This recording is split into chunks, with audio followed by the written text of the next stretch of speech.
So, JDT akhirnya tumbang di tangan Urawa Reds dalam saingan round of 16 ACL. Dan bila dah kalah ni, macam-macam cerita, macam-macam alasan lah yang keluar. Ada yang menyalahkan Hector Bidoglio dengan pemilihan pemain dalam first 11 dalam match tersebut, serta taktikal JDT dalam perlawanan tu. Tak kurang juga suara-suara yang menyatakan kalau kata Mora masih lagi ada dalam tim ni, mungkin pasukan JDT tak dibelasah macam ni.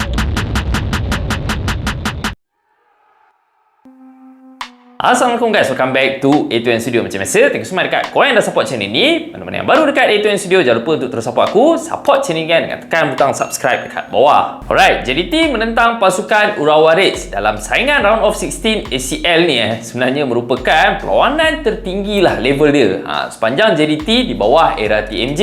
Walaupun pasukan JDT pernah menjuarai Piala AFC pada tahun 2015, tapi level saingan ACL ni sebenarnya jauh lah lebih tinggi daripada saingan AFC Cup. Untuk turun dalam perlawanan yang berlangsung dekat Stadium Saitama ni JDT terpaksa turun tanpa seorang ayam tambatan diorang dekat bahagian tengah, main outlet untuk supply bola kepada penyerang-penyerang JDT, Bergson serta Forestieri, iaitu Leandro Velasquez yang digantung perlawanan. So nak tak nak, untuk turun dalam match ni, jurulatih pasukan JDT iaitu Hector Bidoglio terpaksa cari satu alternatif untuk JDT survive dalam match ni. Walaupun masih lagi mengekalkan formasi 4-3-3 pasukan JDT dengan Shane Lowry serta Badar dekat bahagian center back, tapi yang paling mengejutkan adalah player yang masuk menggantikan Leandro bukanlah player-player tempatan. Sebaliknya, pemain yang masuk dengan pelbagai bantahan, terutamanya daripada peminat-peminat yang ada dekat Indonesia, iaitu Jody Ahmad. Walaupun pada awalnya ramai yang menyangkakan JDT akan bermain dengan formasi back 3 dekat bahagian belakang, tapi akhirnya Jody Ahmad sebenarnya beraksi selaku number 6 dalam match ni.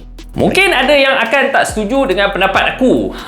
Tapi bagi aku, pemilihan Jody Ahmad beraksi dekat bahagian DM ni adalah salah satu faktor utama kenapa sebenarnya JDT gagal untuk mengimbangi perlawanan, terutamanya waktu first half. Bukan nak menyalahkan Jody Ahmad semata-mata dengan kegagalan ni, tapi kita nak tengok trio pasukan JDT dekat bahagian tengah, termasuklah Nacho serta Nazmi Faiz, seolah-olah langsung tak ada fungsi. Walaupun kita nampak Nacho sebenarnya berusaha sedaya upaya untuk bawa JDT keluar daripada tempat sendiri. Malangnya dengan meletakkan Jody Ahmad dekat bahagian center defensive midfield, kita boleh nampak seolah-olah player ni langsung tak selesa main dalam posisi tu. Dia nampak terlalu statik dalam banyak keadaan serta gagal untuk bantu JDT keluar daripada kawasan sendiri, termasuklah pada fasa build up. Bagi aku, better option untuk Hector Bidoglio gantikan Leandro dekat bahagian tengah JDT ni adalah Afiq Fazail lah. Sebab apa, player ni kita tahu dah buktikan kemampuan dia waktu group stage hari tu serta memiliki chemistry yang jauhlah lebih baik berbanding dengan Jody Ahmad bersama dengan player-player lain, terutamanya Nacho Insal serta Nazmi Faiz.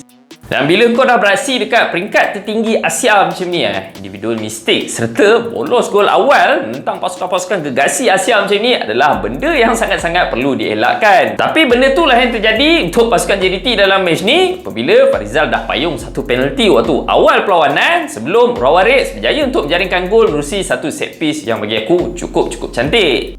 Maybe akan ada peminat-peminat pasukan JDT yang blame Farizal dengan tindakan dia yang payung satu penalti untuk awal-awal lagi pasukan lawan dah ada satu gol advantage. Tapi korang kena tengok balik dalam situasi tersebut, sebenarnya tak ada seorang pun pertahanan pasukan JDT yang marking player tersebut at the first place. So nak tak nak, Farizal terpaksa juga untuk keluar challenge bola tersebut. Sebab apa? Kalau kata dia tak challenge, mungkin player tersebut ada peluang untuk lakukan satu free header, tapi malangnya dia gagal untuk dapatkan bola. Sebaliknya tertumbuk pula kepala member. Habis dapat pula dekat ref daripada Australia yang kita tahu banyak kali dia ni jadi ref untuk tim-tim daripada Malaysia dan juga skuad kebangsaan. Banyak keputusan-keputusan yang kita rasa tak aci langsung untuk pasukan kita. So itulah risiko yang diambil oleh Farizal dalam situasi tersebut. So apabila masuk je second half, JDT start chasing the game from behind. Tak ada option lain selain daripada keluar untuk menyerang, all out attack Dan waktu tu lah baru Hector Bidoglio decide untuk memasukkan Afiq Fazail yang jelas terang-terangan kita nampak mengubah terus corak permainan pasukan JDT. Di samping dengan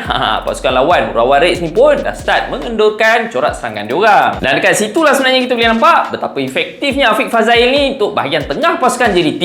Bukan saja banyak melakukan forward pass untuk mencari winger serta striker pasukan JDT, dia juga sebenarnya melakukan 4-5 interception penting waktu JDT diserang oleh pasukan lawan. Selain daripada impact kemasukan Afiq waktu second half ni bagi aku ada lagi beberapa perkara yang dilakukan oleh Hector Bidoglio seolah-olah telah mengubah terus corak permainan pasukan JDT, terutamanya apabila dia decide untuk switch formation beraksi dengan 3 at the back. Sebab apa, waktu tu lah baru kita nampak player-player pasukan JDT lebih garang untuk keluar menyerang, lebih ramai player-player yang masuk ke dalam kotak penalti pasukan lawan. Walaupun pasukan JDT masih lagi gagal untuk menghasilkan sebarang jaringan ataupun melakukan satu shot dalam kotak penalti, tapi at least adalah percubaan-percubaan yang berbahaya daripada luar kotak penalti daripada Bergson dan juga Forestieri. Dan bila bercerita tentang dua serangan pasukan JDT ni aku rasa sangat-sangat kesian untuk dua orang ni, sebab kita boleh nampak ketiadaan Leandro ni seolah-olah dia orang ni isolated dekat bahagian depan. Selain kita boleh nampak dia orang ni betul-betul cuba untuk bantu JDT keluar daripada kawasan sendiri, banyak kali drop deep untuk receive the ball. Satu perkara yang aku rasa dia orang tak perlu lakukan sekiranya JDT memasukkan Afiq ataupun Leandro ada dalam pasukan. So, cerita panjang-panjang pun tak guna. JDT pun dah kalah, dah kena belasah dah pun. Tapi korang kena ingat geng, Urawa Reds bukanlah tim yang calang-calang.